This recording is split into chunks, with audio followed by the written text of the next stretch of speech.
जिस नारी के ऊपर पितरों की छाया होती है, घर के बुजुर्गों की, घर के पूर्वजों की छाया होती है, ध्यान देना, वही व्रत श्रेष्ठता से कर पाती है। व्रत की श्रेष्ठता उसमें अपने आप आ जाती है। अगर उसके साथ में अगर पितरों की कृपा है, तो पूर्वजों का अगर आशीर्वाद है, तो व्रत वो अच्छे से कर सकेगी।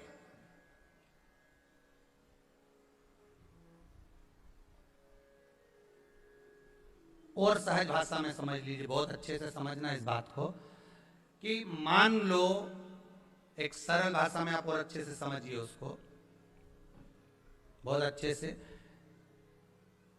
कि जिस व्रत के दिन आपका उपास है, सोमवार का, मंगलवार का, बुधवार का, गुरुवार का, तीज का, चतुर्थी का, पंचमी का, छठ का, किसी का भी अगर आपका व्रत है, और उस व्रत वाले दिन यदि आपको क्रोध आ रहा है, व्रत वाले दिन अगर आपकी प्रवृत्ति चिड़चिड़ी हो रही है, क्रोध आ रहा है, अपशब्द निकल रहे हैं, रोना आ रहा है, क्रोध आ रहा है, बहुत सारी परेशानी उसी दिन तुम्हारे सामने आ रही है, समझ लेना कि तुम्हारे घर के पितर भूखे जरूर है, अन्न भाग मांग रहे हैं।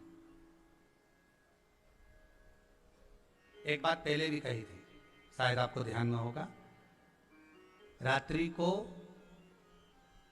सोने के बाद, विश्राम के बाद, एक बार कहा था, आप लोगों को याद होगा, कि सोने के बाद में 2 घंटे के अंदर अगर आपकी नींद खुलती है, और खुलने के बाद यदि आपको भूख लग रही है, प्यास लग रही है, तो समझ लेना कि आपके पितर, आपके पूर्वज भूखे हैं, अन्न का भाग मांग रहे हैं, पानी पीने को मांग रहे हैं।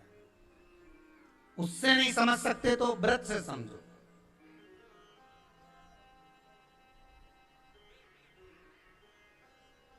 व्रत से समझ।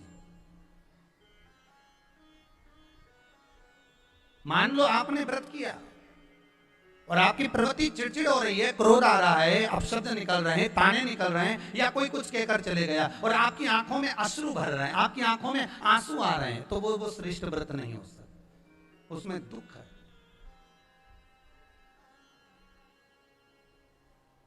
पुष्प ताजा है तो आप भगवान को दोगे, सही है कि गलत है? केला अच्छा है तो भगवान को दोगे, वो काला पड़ गया तो तुम भगवान को दोगे क्या? अंदर से गल चुका है तो भगवान को दोगे क्या? नहीं, आप भगवान को दोगे। कोई फल ताजा है तो आप भगवान को दे दोगे, कोई पुष्प ताजा है, अच्छा है तो आप भगवान को दोगे। अगर पुष्प मुरझा गया तो भगवान को दोगे क्या? पुष्प बेकार हो गया तो भगवान को दोगे क्या? नहीं। उसी तरह व्रत होता है, उसी तरह हमारा व्रत है।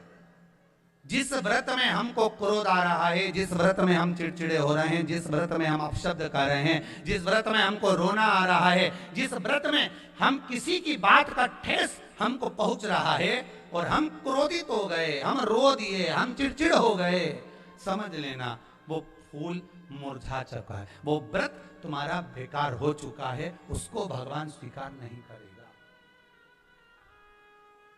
और जिस व्रत में आपके चेहरे पर प्रसन्नता, हम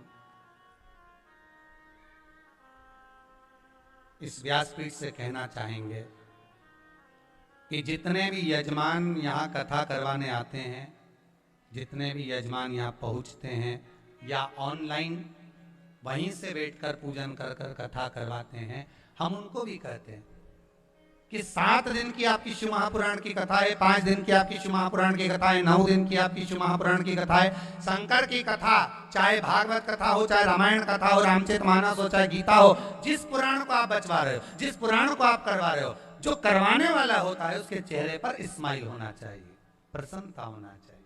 क्यों? क्योंकि इस पुराण को आप अकेले नहीं सुन रहे, इस पुराण को आपके पितृ लोक में विराजमान पितृ पूर्वज भी श्रवण कर रहे हैं। जितनी आपकी चेहरे पर प्रसन्नता होगी, उतनी आपके पूर्वज भर भर कर आशीर्वाद देंगे। 7 दिन तक, जब तक आप कथा का रसस्वादन कर रहे हो, कथा श्रवण कर रहे हो, 7 दिन तक आपके चेहरे पर अगर प्रसन्नता है तो पूर्वजों का आशीर्वाद आप पर बना हुआ है।